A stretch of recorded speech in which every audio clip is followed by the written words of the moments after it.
നോമ്പുകാലം 2-ാം വാരം ചൊവ്വ. മത്തായി എഴുതിയ വിശുദ്ധ സുവിശേഷത്തിൽ നിന്നുള്ള വായന. അധ്യായം 23, വാക്യങ്ങൾ 1 മുതൽ 12 വരെ. അക്കാലത്ത് യേശു ജനക്കൂട്ടത്തോടും തൻ്റെ ശിഷ്യന്മാരോടും അരുൾ ചെയ്തു: നിയമജ്ഞരും ഫരിസേയരും മോശയുടെ സിംഹാസനത്തിലിരിക്കുന്നു. അതിനാൽ അവർ നിങ്ങളോട് പറയുന്നതെല്ലാം അനുസരിക്കുകയും അനുഷ്ഠിക്കുകയും ചെയ്യുവിൻ. എന്നാൽ അവരുടെ പ്രവൃത്തികൾ നിങ്ങൾ അനുകരിക്കരുത്. അവർ പറയുന്നു, പ്രവർത്തിക്കുന്നില്ല.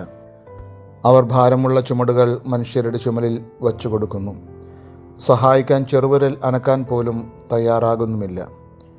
മറ്റുള്ളവർ കാണുന്നതിന് വേണ്ടിയാണ് അവർ തങ്ങളുടെ പ്രവൃത്തികളെല്ലാം ചെയ്യുന്നത്.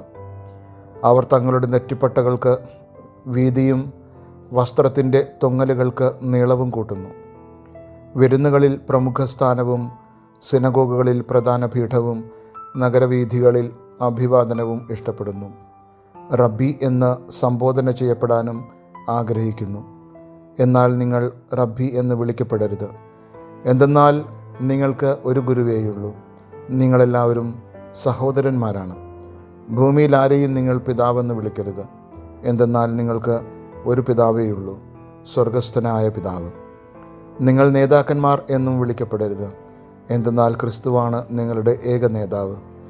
നിങ്ങളിൽ ഏറ്റവും വലിയവൻ നിങ്ങളുടെ ശുശ്രൂഷകനായിരിക്കണം. തന്നെ തന്നെ ഉയർത്തുന്നവൻ താഴ്ത്തപ്പെടും, തന്നെ തന്നെ താഴ്ത്തുന്നവൻ ഉയർത്തപ്പെടും. കർത്താവിൻ്റെ സുവിശേഷം.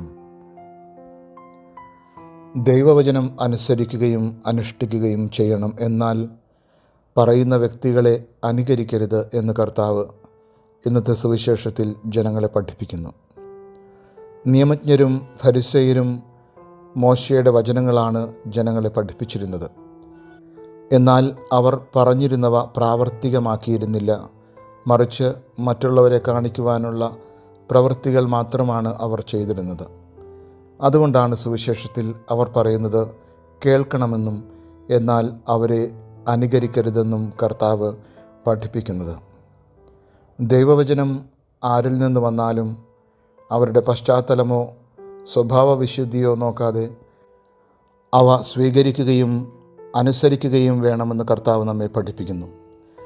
കാരുണ്യവാനായ ദൈവമേ, അങ്ങയുടെ വചനങ്ങൾ ഉൾക്കൊള്ളുവാനും അതാരിൽ നിന്ന് ശ്രവിച്ചാലും അവ ഞങ്ങളുടെ ജീവിതത്തിൽ അനുഷ്ഠിക്കുവാനും ഈ നോമ്പുകാലത്തിൽ ഞങ്ങളെ അനുഗ്രഹിക്കണമേ.